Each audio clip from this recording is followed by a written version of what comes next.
भगवान श्री कृष्ण ने महाभारत काल में ही कलयुग का विस्तार पूर्वक वर्णन किया था कि कलयुग में लोग कैसे होंगे, जीवन कैसे व्यतीत होगा, लोगों का व्यवहार एक दूसरे के प्रति कैसे होगा। ये सब उस काल में ही बताया जा चुका था।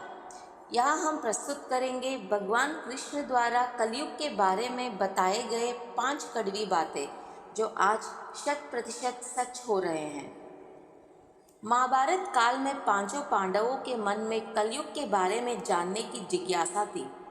उन्होंने भगवान कृष्ण से एक बार पूछा कि कलयुग में मनुष्य कैसा होगा, लोगों के विचार कैसे होंगे और मोक्ष प्राप्ति कैसे होगी। ये प्रश्न सुनकर भगवान कृष्ण ने पांचों पांडवों को वन में जाने के लिए कहा और ये भी कहा कि जो कुछ भी तुम वहाँ देखोगे मुझे विस्तार में बताना। पांचों भाई वन में जाकर वापस आए और भगवान कृष्ण को क्या बताते हैं आइए जानते हैं। युधिष्ठिर ने 2 सूंड वाले हाथी को देखा था और वो बहुत आश्चर्यचकित हो गए।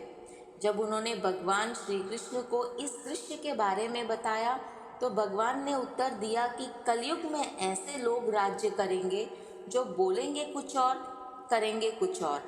ये लोग दोनों ओर से शोषण करेंगे। भीम ने देखा एक गाय को जो अपने बच्चे को इतना चाट रही थी कि बच्चे का रक्त निकल आया। भीम ये देखकर दंग रह गया और भगवान कृष्ण से इसका अर्थ पूछा।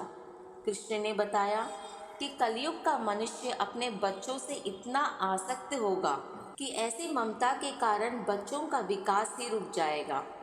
यदि किसी का पुत्र साधु बना तो सब उसके दर्शन करेंगे, परंतु यदि स्वयं का पुत्र साधु बना तो दुखी हो जाएंगे, रोएंगे कि मेरा पुत्र किस राह पर जा रहा है, इसका क्या होगा। कलयुग में बच्चों को मोह माया और परिवार में ही बांध कर रखेंगे और उसका जीवन वही नष्ट हो जाएगा। फिर भगवान ने वास्तविकता बताते हुए कहा कि तुम्हारे पुत्र तुम्हारे नहीं बल्कि उनकी पत्नियों की अमानत है, पुत्रियां उनकी पतियों की अमानत है। यह शरीर मृत्यु की अमानत है और आत्मा परमात्मा की अमानत है। अर्जुन ने देखा एक पक्षी को जिनके पंख पर वेद की ऋचाई लिखी हुई थी, परंतु वो एक मनुष्य का मांस खा रहा था। ये देखकर अर्जुन हैरान हो गए। इस पर भगवान कृष्ण ने बताया कि कलयुग में ऐसे लोग होंगे जिन्हें विद्वान कहा जाएगा, किंतु उनकी मांशा यही होगी कि किसकी जल्दी मृत्यु हो और उसकी संपत्ति को अपना लिया जाए।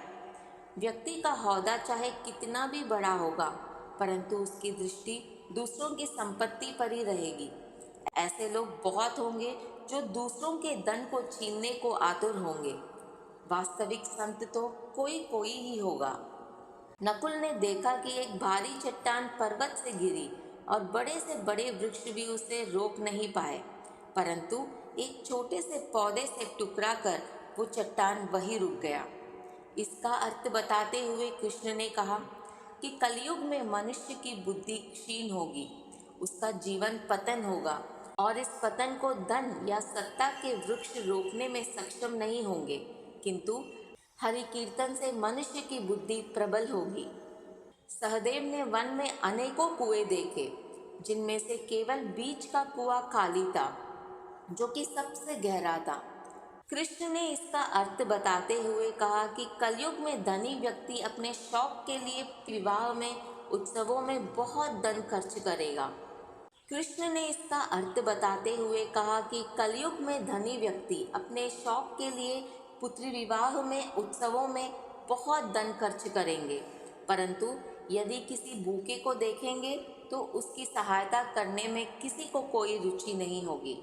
इंद्रियों की संतुष्टि, मदिरापान, मांस भक्षण और व्यसंध्या धन खर्च किया जाएगा। जो लोग ऐसे आदतों से दूर होंगे उन पर कलयुग का नहीं बल्कि परमात्मा का प्रभाव होगा। तो दोस्तों, ये है कलयुग के 5 कड़वे सच जो भगवान कृष्ण द्वारा बताए गए थे और आज सच भी हो रहे हैं। हम अपने आगे की वीडियोस में भी चर्चा करते रहेंगे भगवत गीता, रामायण तथा महाभारत के अन्य तत्वों की। आपको हमारा आज का एपिसोड कैसे लगा हमें कमेंट करके बताइए। वीडियो को शेयर भी करें और हमारे चैनल को सब्सक्राइब ज़रूर करें। धन्यवाद।